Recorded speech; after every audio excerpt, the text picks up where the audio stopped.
Teremos mudança na banca do concurso do TCE do Rio de Janeiro ou a IBFC vai se manter como organizadora do concurso? Fica comigo nesse vídeo que eu te conto sobre isso e muito mais.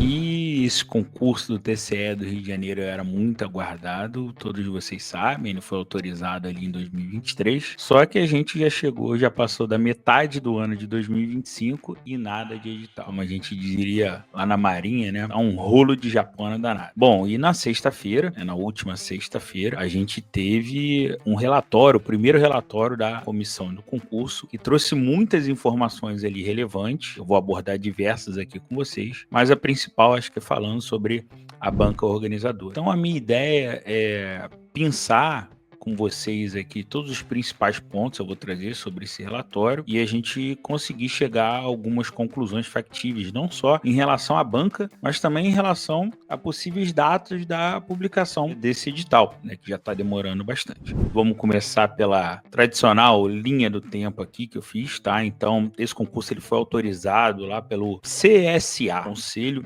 Superior de Administração do TCE, lá em julho de 2023, 10 de julho de 2023. 3 meses depois, a comissão do concurso ela foi criada. E aí, pessoal, esses 3 meses já denota que tem alguma coisa ali, porque normalmente a comissão já é criada logo em seguida, já demorou, enfim, 3 meses e meio, já começa a pensar, pô, o que será que está acontecendo? Mas ok. E aí, quase um ano depois, né, sem nada basicamente, a gente teve a primeira mudança do presidente da comissão. Tá? Então, no dia 9 de agosto de 2024, a gente teve essa primeira alteração no presidente. No mesmo mês, foi escolhida a banca IBFC e ali já foi uma surpresa para todo mundo esperava a Sebrasp, que vem fazendo os últimos concursos do TCE do Rio de Janeiro, e veio IBFC. Bom, 2 meses depois a gente teve uma nova mudança na presidência da comissão organizadora do concurso. 1 mês depois, mais outra mudança, no dia 12 de novembro, tivemos a publicação lá comunicando, né, a mudança, a terceira mudança na presidência da comissão. Em dezembro aí a gente teve a mudança de outro membro da comissão e só em abril de 2025 a gente ali já no âmbito da comissão tivemos vamos dizer, a realocação de algumas vagas ali das 40 autorizadas. Isso aí a gente vai ver mais para frente, tá? Em maio a gente acrescentaram um servidor ali na comissão e em junho mais uma mudança de um servidor ali da comissão. E aí, na sexta-feira última, no dia 27/6, já quase no final do dia, a gente teve a liberação desse relatório que trouxe várias notícias importantes. Então vamos seguindo aqui, só para vocês, depois de tantas mudanças, né, como é que ficou a comissão organizadora desse 8º concurso do TCE? Então você tem presidente, que é a conselheira substituta Andréa Martins, o primeiro vice-presidente, que é o Rafael de Andrade Lanhas, que é um auditor de controle externo, o segundo vice-presidente, que é um procurador, e você tem mais 3 membros, um analista, um técnico e um auditor. De importante aqui com relação às 40 vagas, como eu falei no início, o concurso foi autorizado para as 40 vagas ali para auditor. Interessante, né, que você nota ali o artigo 1º, né, da resolução 424 de 2023, quando houve a autorização. 40 cargos vagos, né, da carreira de auditor de controle externo, distribuída nas seguintes áreas de especialidades. Aí embaixo está analista, área de controle externo, especialidade. Aí vem lá, controle externo 15, ciências contábil 8, direito 8, engenharia civil 4 e analista área organizacional, especialidade de tecnologia da informação 5 vagas. Aí você, mas o provimento é para auditor ou para analista? Isso aqui também eu não vou entrar muito nesse mérito, mas basicamente para dentro o pessoal se chama de auditor e para fora externamente segue o que está na lei, né? Existe uma lei que diz que o nome do cargo é analista, tá bom? Mas para a galera do controle externo, a área fim, analista, área de controle externo, área fim, lá dentro existe uma resolução, se eu não me engano, muda, né?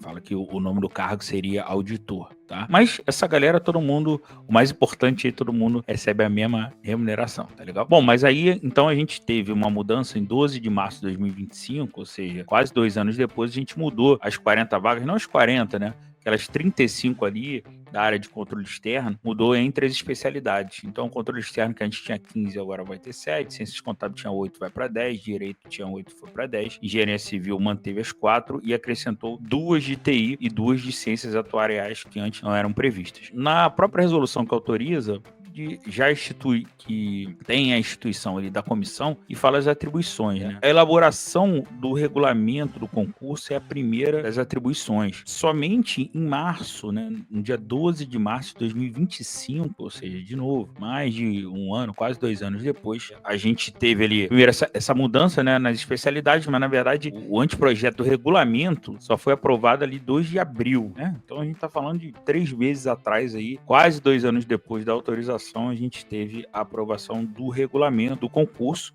que ele foi publicado, depois foi republicado. Tinha algumas pequenas incongruências ali, tiveram pequenas alterações, então 8 de maio que o regulamento foi publicado. Então, se a gente trouxer aqui uma outra linha do tempo em relação ao trabalho da comissão e da banca, no dia 12 de fevereiro é que houve a primeira reunião entre a comissão e a banca, né? A comissão do concurso e a banca IBFC. Essa reunião foi online, diz lá no relatório. No dia 13 de março de 2025, a comissão finalizou o regulamento e já avisou para a banca: o IBFC, o regulamento está pronto, você já pode minutar aí o edital, que o edital ele tem que se basear no regulamento, né? Tem que seguir o que diz o regulamento. A IBFC mandou no dia 19 de março a primeira minuta. A comissão, pelo que você vê do relatório, olhou e tinha uma série de erros, ao ponto da comissão falar assim: cara, faz uma revisão geral, porque é tanto erro aqui que não dá nem para eu apontar todos. Então faça uma revisão geral. E aí no dia 7 de abril, a IBFC enviou a segunda minuta. E os erros permaneceram, né? Vários erros, ao ponto de no dia 8 de 5 de 2025, a comissão se reuniu e no dia 10 de 6 de 2025, exarou esse primeiro relatório, qual foi assinado por todos e disponibilizado no dia 27 de 6 ali, depois das 18 horas, tá aqui quando houve a última assinatura, foi disponibilizado lá no site do TCE. Inclusive, vou colocar o link, tá, desse documento completo aqui nesse vídeo, tá bom?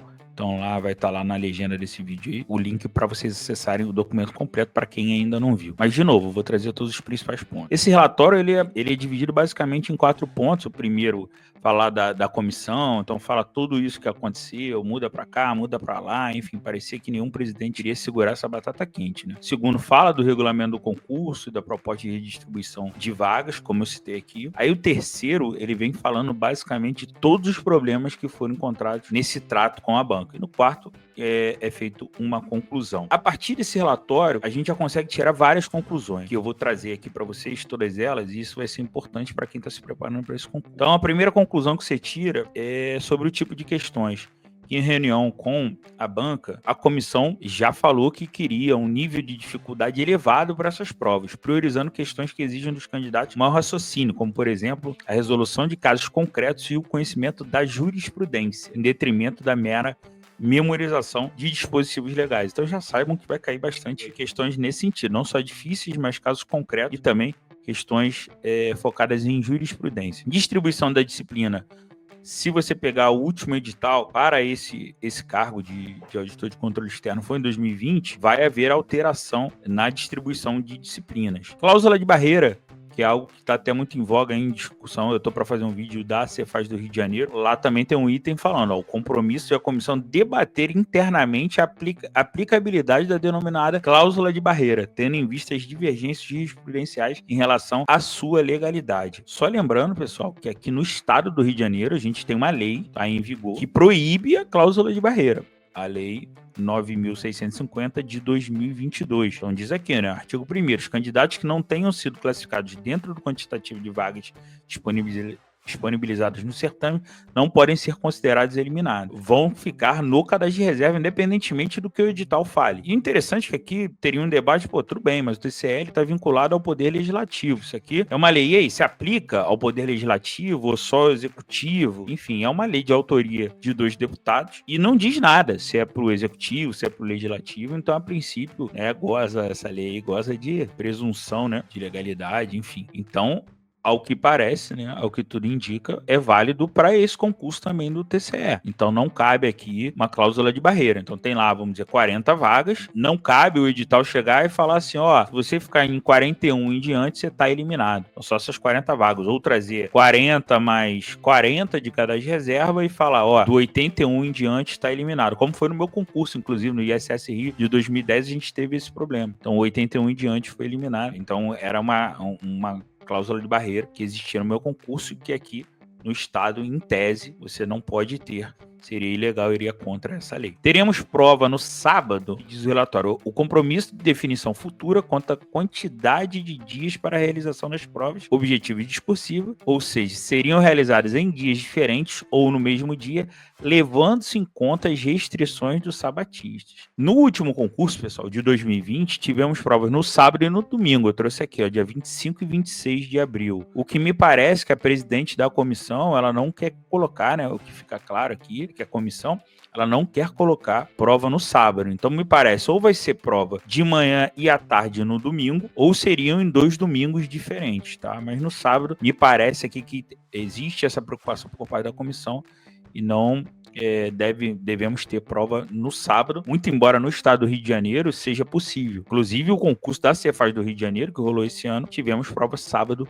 e domingo. Note que o último concurso, as provas foram uma no turno da tarde e a outra no turno da manhã. Então foi domingo à tarde e a discursiva foi foi no sábado à tarde a objetiva e a discursiva foi no domingo de manhã, tá bom? Então poderia ser domingo, sábado, de manhã e à tarde, ou então 2 domingos. Não acredito que tenhamos prova sábado. Aí vem a prova discursiva. Então tem 2 pontos aqui interessantes que eu trouxe para vocês. A alteração na modelagem da prova discursiva passaria a ser composta por 3 questões de conhecimentos específicos e uma peça de natureza técnica que abrangerá conhecimentos básicos e específicos. Qual é a diferença do último concurso? O último concurso a gente também teve 3 questões e uma peça de natureza técnica. Só que notem, das 3 questões, uma era questão de conhecimento básico e 2 de conhecimento específico. A peça técnica de conhecimento específico. Então deu uma leve mudada, né? Então as 3 questões serão de conhecimento específico e a peça vai ser de básico ou específico, né? E específico, na verdade, que diz ali. Com relação à pontuação máxima, teriam 3 critérios aqui, pelo que eu entendi. Então vai ter uma redistribuição da pontuação, né? Isso aqui, essa redistribuição seria com relação à minuta que a banca passou para a comissão, tá? Então seriam 2 pontos do critério estrutura, 6 pontos do critério conteúdo e 2 pontos para o critério expressão. Então aqui você já nota que somam 10 pontos cada questão. E o último concurso somava 20 pontos cada questão. Isso aqui é interessante. Então, ao que parece aqui, a discursiva vai ter um peso menor do que teve no último concurso. A não ser que a peça técnica valha muito mais, né? Porque se a gente tinha 100 pontos lá, era 20, 20, 20 mais 40. E agora a gente já sabe que vai ser 10 mais 10 mais 10, só se a peça tiver 70 pontos, o que eu não acredito, tá? Eu acredito que a pontuação da discursiva vai diminuir realmente, a gente vai ter um peso menor na discursiva. Teremos provas de título? Sim, assim como tivemos no concurso de 2020. Entretanto, eles quebraram a pontuação pela metade. Então, nota que em 2020 doutorado era 5, dessa vez vai ser 2,5. Mestrado era 3, dessa vez vai ser 1,5. Especialização era 1, podendo chegar até 2, né? Se você tivesse 2, e agora vai ser meio, podendo chegar até 1. Então, a pontuação máxima aí, teremos 5 pontos de títulos. Alguns assuntos específicos que eles citam lá, dentre os variados, incontáveis erros que a banca cometeu nas suas minutas, alguns a comissão chamou mais atenção. Então nota que do lado direito, ó, auditoria governamental, em resumo, pessoal, eles colocaram basicamente legislação genérica, principalmente do TCU, né, da esfera federal. E a gente tem legislações específicas do TCE, muitas inclusive que não guardam pertinência com a legislação federal, né? Então não se aplicaria ao TCE. Então não faria nem sentido vir no edital. Então notem aqui itens que ele cita que veio uma portaria do TCU e assim, itens que deixaram de ser compreendidos no edital. Resolução do TCE do Rio de Janeiro 406 de 2022 e 373 de 2021, respectivamente, Manual de Auditoria Operacional do TCE, Manual de Auditoria Governamental do TCE Rio. Então aqui me parece que ele está indicando que isso aqui, ó, deixaram de ser compreendido no edital, quando na verdade era para estar no edital. Não tem como ficar de fora. Então, para a galera aí que está se preparando para o TCE Rio e já está com uma base sólida aí na esmagadora maioria das disciplinas, já dá para, se sobrar um tempinho, dar uma olhadinha nisso aqui. Do lado esquerdo, a gente tem, em relação à prestação de contas, a minuta, né, trazia algo do TCU. E eles citaram, mas as normas que versam sobre prestação de contas no TCE Rio de Janeiro são essas aqui, ó. Aí trouxeram 4 deliberações. Isso aqui garante que teremos essas deliberações no edital? Não diria que garante, mas pode ser que elas venham no edital, tá? E na direita aqui, algo em relação ao regimento interno, que certamente vai vir, e colocaram na minuta o regimento interno do TCU, mas obviamente vai cair o regimento interno do TCE do Rio de Janeiro. E agora vamos pro ponto principal aqui desse vídeo. Teremos mudança de banca de vários trechos do relatório. O relatório é bem grande. Eu trouxe um aqui principal só para a gente ter uma ideia. A comissão, ela pediu para ajustar, com relação à jurisprudência, ela pediu para ajustar algo para simplesmente trazer o que o edital 2020 trazia, que era um marco temporal ali. Então vamos usar como parâmetro o texto de 2020. Ela falou assim, pô, banca, usa como parâmetro o texto de 2020, que era o seguinte: a jurisprudência dos tribunais, né, que vão ser cobrados lá do Tribunal Superior, poderão ser considerados para fim de elaboração de itens desde que publicados até 30 dias antes da data da realização das provas. E a resposta falou assim, hein? Como assim? Não, assim, a gente não solicita questão baseada em jurisprudência, uma vez que isso pode gerar discussões interpretativas indesejadas. Em outras palavras, a banca falou para a comissão assim, não, que isso? Que história é essa de jurisprudência? Não, a gente não cobra questão de jurisprudência. Isso aí pode gerar discussão interpretativa indesejada, judicialização. Então, assim, o que a gente faz? A gente tira o sofá, né? A gente mata ali na raiz, porque senão isso aqui pode dar problema. E, cara, a partir daí vem umas 2 páginas da comissão rasgando a banca. Falou assim, cara, como assim? A gente tá desde o início falando que as questões têm que ser difíceis, tem que ter jurisprudência, e vocês ok. Quando vem a minuta que não traz isso, eu só tô comentando um marco temporal. Você fala assim, não, a gente não cobra questão de jurisprudência e nem vai fazer questão de jurisprudência. Pera lá. Isso aí vai dar muito trabalho e pode ser que gerem discussões interpretativas. Eu acho que isso aqui, pelo que eu avaliei do relatório, foi a gota d'água para a comissão realmente fazer algo, tomar uma providência mais forte contra a banca. Isso aqui é basicamente a conclusão, tá? Que foi apresentado no relatório. Conforme esmiuçado, linhas acima, a minuta apresentou falhas técnicas relevantes, desde erros de português até cláusulas em desconformidade com os termos contratuais, indicando baixo grau de maturidade da entidade contratada na realização do certame de alto nível. As respostas apresentadas por seus representantes apontam elevado risco de que os principais serviços objeto desse contrato, quais sejam a confecção de provas e sua correção, não serão realizados com o grau de excelência pretendido por esse tribunal de Contas. Consigne adicionalmente que auditores de controle externo demandam um perfil profissional altamente especializado, com conhecimento que abrange desde técnicas avançadas de auditoria até a compreensão profunda da estrutura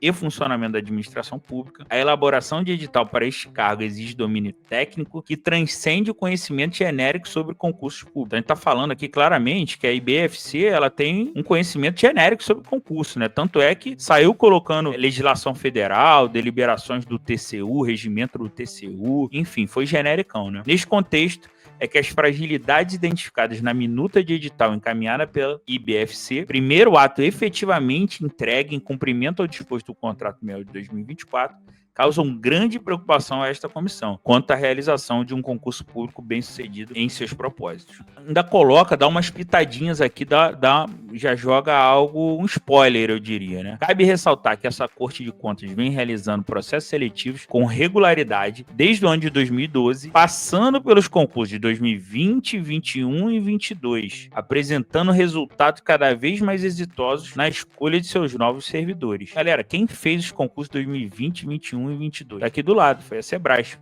Sebrasp fez o concurso de técnico, de analista, de auditor e de procurador. Então foram 4 concursos realizados pela Sebrasp, citado aqui pela comissão como cada vez mais exitosos na escolha de seus novos servidores. A escolha do candidato mais bem preparado depende diretamente da realização de um processo seletivo de qualidade, com avaliação de alta complexidade e em conformidade com as melhores práticas de mercado. De acordo com os termos constantes no contrato, vou até mudar aqui, ó, o pai Frambá tá ali, ó. De acordo com os termos constantes do contrato, cabe à comissão o exercício da fiscalização técnica dos serviços prestados, informando a administração da Corte, notadamente ao setor responsável pela gestão contratual, acerca de eventuais intempéries identificadas como as horas apontadas. Por fim, é necessário esclarecer que não compete a essa comissão tomar as decisões acerca da continuidade da relação contratual, com o intuito ou os ajustes de rota com o Instituto ou os ajustes de rota eventualmente necessários para que ambas as partes atendam suas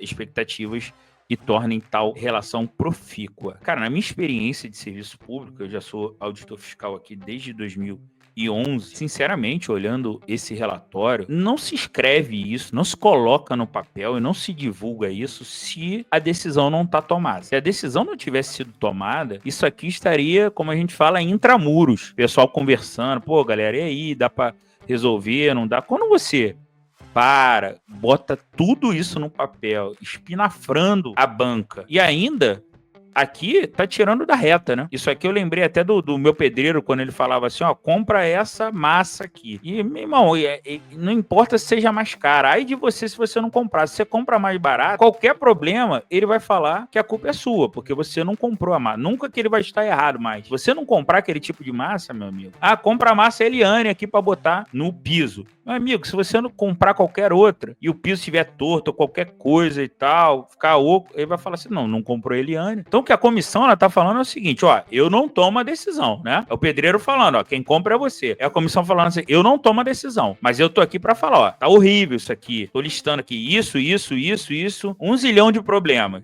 Agora, é com vocês. Se vocês quiserem continuar, a gente vinha bem com a Sebrasp aqui.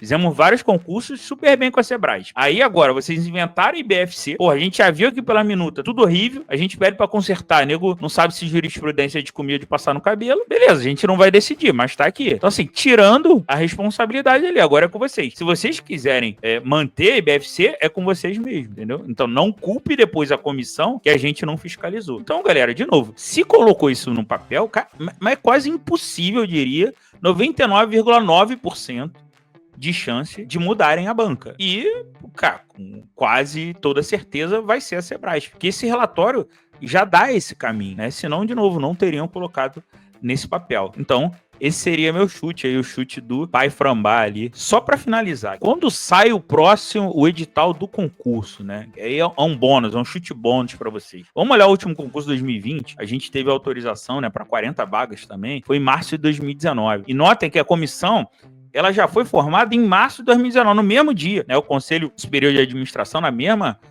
sessão, já autorizou e já formou a comissão. 2 meses depois, já tinha o regulamento do concurso, antes de contratar a banca, diferentemente desse concurso agora, que está se arrastando desde 2023. Então, tivemos o regulamento em maio, né? Fim de maio ali de 2019. A banca Sebrasp foi selecionada por dispensa de licitação 18/9, ou seja, 4 meses depois, basicamente. O Conselho Superior de Administração aprovou a indicação da banca Sebrasp 3 meses depois. Menos de um mês depois, o contrato foi assinado com a banca Sebrasp e no mesmo mês o edital já estava na praça. Então notem aqui, galera, que a gente teve aí 10 meses entre a autorização e o edital. Se você considerar do regulamento até o edital, a gente está falando ali de 8 meses, mais ou menos, né? E a escolha da banca até o edital, a gente está falando ali mais ou menos de 4 meses.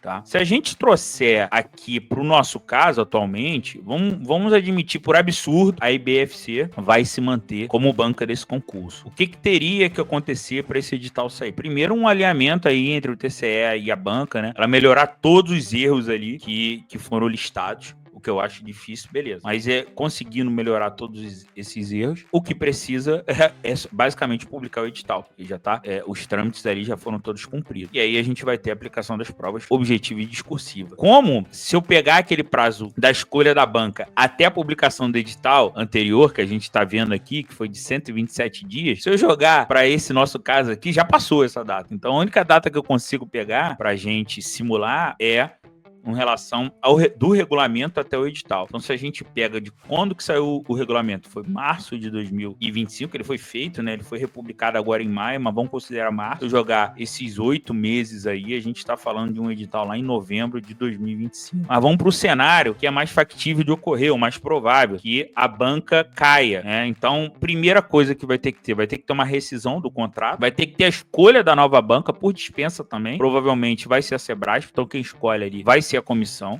Então, quem rescinde o contrato, quem decide isso é o Conselho Superior de Administração. Quem escolhe a nova banca vai ser a Sebrasp, que vai levar para o Conselho Superior de Administração aprovar essa contratação da nova banca.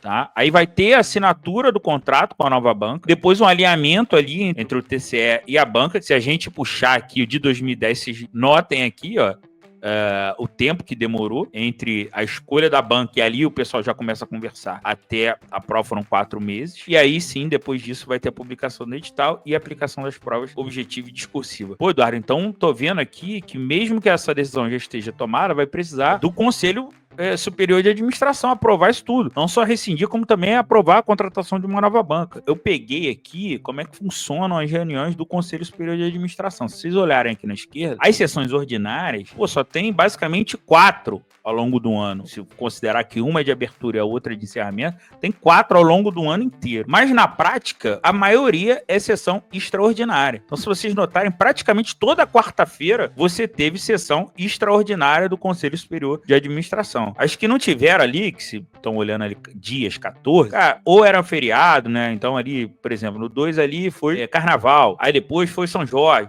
e assim por diante. Então, o normal é ter reunião toda quarta-feira. Então, se a gente está entrando em julho agora, a gente já tem reunião dia 2, deve ter dia 9, não vai ter um ou outro, beleza. Mas eles se reúnem toda quarta-feira. Rescindir esse contrato, aprovar a nova banca, não acredito que, tendo uma disposição política ali, isso não demore muito, tá legal? Mas eu acho que dentro desse cenário de hoje, caindo a banca, a gente tem ainda 2 tipos de cenário, né? Um mais otimista, que aí a gente está falando aí da escolha da banca Sebrasp já ser aprovada ali em julho, agosto, e aí, baseado naquele prazo de 2020, eu diria que esse edital vai sair em novembro, dezembro, ou seja, não teremos prova nesse ano, só no ano que vem. E um cenário mais realista, né, com um trâmite burocrático um pouco maior, a gente está falando da escolha da nova banca, ali, a aprovação da nova banca ali em setembro, outubro, e aí eu acredito que o edital saia no início do ano que vem, com provas, obviamente, no ano que vem. Então, assim, trouxe tudo isso aqui para vocês, né, o histórico, o que aconteceu, os principais pontos ali do relatório, como eu falei, vou colocar aqui na legenda desse vídeo. E aí, na minha visão aqui, a gente vai ter realmente a mudança da banca, né? E provavelmente vai para a Sebrasp, né? Então, são chutes meus bem embasados, né? Embasado principalmente nesse relatório. E aí, a gente teria um cenário,